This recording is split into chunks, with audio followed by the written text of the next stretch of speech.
Sir, ang pumapatok po talaga sa social media, yung pag-aalinlangan ng taong bayan, dun po sa amendment ng economic provision na nabanggit po ninyo sa inyong press con, Opo. yung nag-aalinlangan sila sa term extension at saka po yung sa magiging ano daw po, Prime Minister, si Speaker. Totoo po ba yun? Alam mo, ako, pangako ko sa ating mga kababayan, doon sa Senado, ito lamang po, napakasimple lang.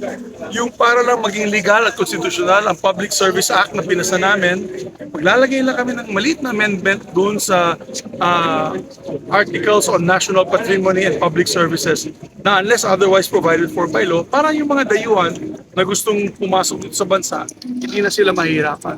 Wala po kaming didiscuss na political amendments doon sa Senado.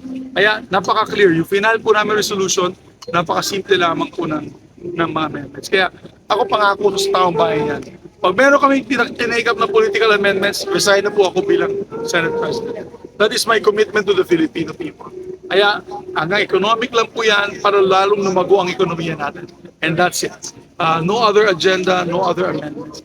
Yung mahirap kasi yung PI. Yung PI, pag tinanggal nila yung kapangyarihan namin sa botohan, makakapun po kami, wala po kami magagawa. Wala po kami maititigil, wala po kami mapipigil na mga political amendments yan. Pero sa ginawa po namin resolution na final, at kung yan ang pinag-usapan namin, I rest assure you, wala po tayong political amendments.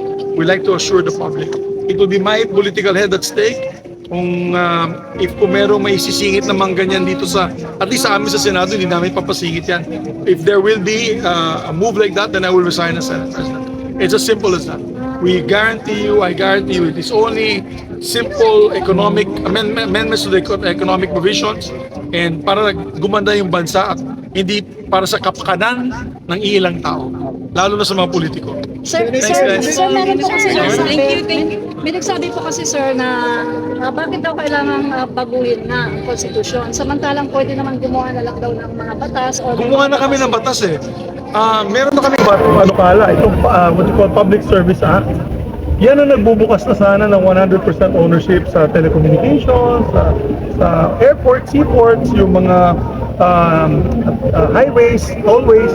Ang problema, question po ito sa Supreme Court. Yan siguro hindi nalalaman ng ating mga kababayan. Question po ito sa Supreme Court at nakabinbin po siya sa Supreme Court.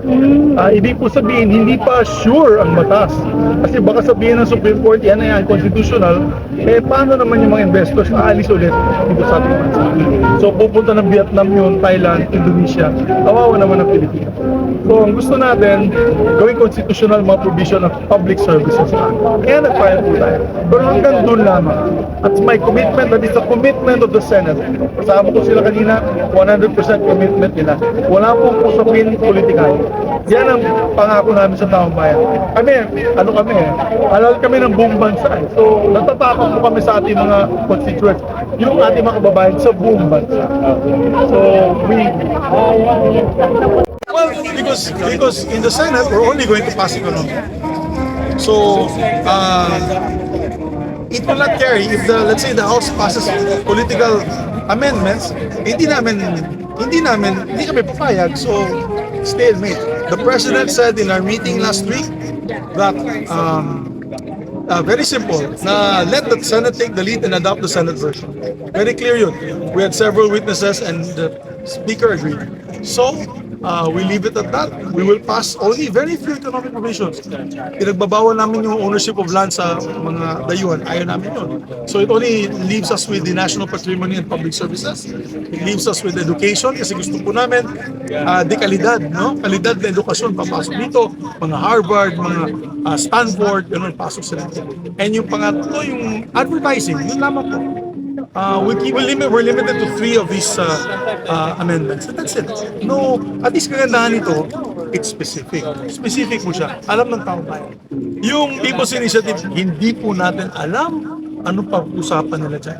Kasi pag nakapot po ang Senado, pwede nila buksan pati yung pagpalit ng gobyerno. Yung sistema ng gobyerno. Hindi maganda yun. Dapat alam ng taong bayan yun. Pag kami nakapon at wala po kaming boto, wala po kaming saysay, pwede po nilang pagpalitan yung form of government, pwede po palitan lahat. Lahat na talagang magagalit ng taong bayan. Hindi maganda yun. Kaya At sinabi ni Presidente, hindi po siya sangayon dyan, napaka-divisive, divisive itong PI na to. Kaya makinig po tayo sa ating Pangulo, makinig po tayo sa Senado, mas maganda, specific po yung mga amendment, economic provisions lamang, at tatatlo lang ang proposal namin, wala na iba. Sa layman, sir, papayagan yung 100% ownership ng mga sa larangan ng edukasyon, Yes, etc. 100% ownership for universities and colleges na mag-set up dito na foreign owned. Okay lang po yan. And then yung sa businesses, we will follow the Public Services Act. Nandiyan na kasi yung Public Service Act. So yan po yung guide natin. So that will be the guide on the amendments to the economic provisions. How about sa lupa, sir? Yung sinasabing 100% foreign Ayaw ownership. namin ng lupa para sa dayuhan. Kasi kung hindi, baka lahat itong building nakita nyo dyan, pagmamayari na ng China yan. Salamat po. Salamat, sir. Sa wakas, lulusot na ang charter change. Kasi po, mga kaistorya, base po sa sinabi ni Senate President Juan Miguel Zubiri, majority po ng Senado suportado yung resolusyon na sinasabi niyang i-adapt umano ng House of Representative. Pagdating naman sa House of Representative, walang problema, lusot na lusot yan. Ganito kasi yan, yung the complaints of some of the investors. The question first asked is, do we need to amend the Constitution? Right? So now, we feel in the Senate that after passing the Public Services Act, hindi na po kailangan amendahan yung ating provision when it comes to economic amendments. Unfortunately, may pending case sa Supreme Court, marami po nag-file. So nangyayari daw, maraming natatakot pumasok sa bansa dahil maski na meron na po tayong batas, wala pong TRO, but what if after 1 or 2 years the Supreme Court declares it unconstitutional? And once the Supreme Court declares it unconstitutional, paano doon nila babalik sa 60-40 yung kanilang mga investments? So may rason. So, may mga magbibigat din na rason. And that's why we are open with the leadership of the Senate. We had several meetings with the senators after.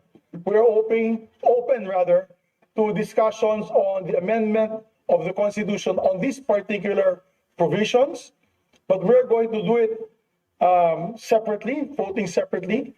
And that is why we have prepared a resolution now signed by myself, Senator Lauren Legarda, and Senator Sani Angara on the economic provisions, amendments to the economic provisions of the Constitution. We got the guide from the President. I hope that the President will not be upset if I share this information. Pero si President mismo, ayaw niya ng lupa na ibigay sa foreigners. Siya mismo nagsabi. Oh, ayun na. Isa yung fake news na ginagawa nila. Ulitin natin, atras natin ng konti. I hope that the President will not be upset if I share this information. Pero si President mismo, ayaw niya ng lupa na ibigay sa foreigners. Si President mismo, ayaw niya na ang lupa. Anong lupa? Lupa ng Pilipinas, ibigay sa mga foreigners. Siya mismo nagsabi. Oh, Malabo yun. si PBBM mismo ang nagsabi, malabo yun. He said that, and I quote the President, this will give us problems in our housing program. It will increase tax rates and it will increase prices of land in the Philippines. So we like to thank the President for that because we are one in the Senate also not to agree on foreign land ownership. So maganda, meron po siyang direksyon na sinabi, keep away land from ownership.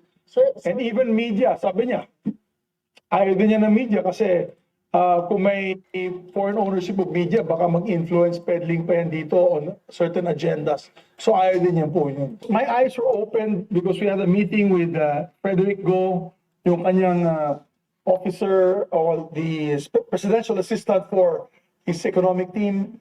And we spoke also to several other businessmen. Natatakot sila. Kasi kaya nga maraming pledges, hindi pa natutuloy po yung pledges is because whenever they speak to their legal team here, yung mga Filipino lawyers, meron pang pending sa Supreme Court. Yun nga yun eh. Kaya may mga nakabinbin na pledges. Eh, dapat na talaga amyendahan yan. Yan yung ilang beses ko nang pinapaliwanag sa inyo. So, sayang naman, no, napakasayang. Kung 1.1 trillion nga ang pledges ng, Oo.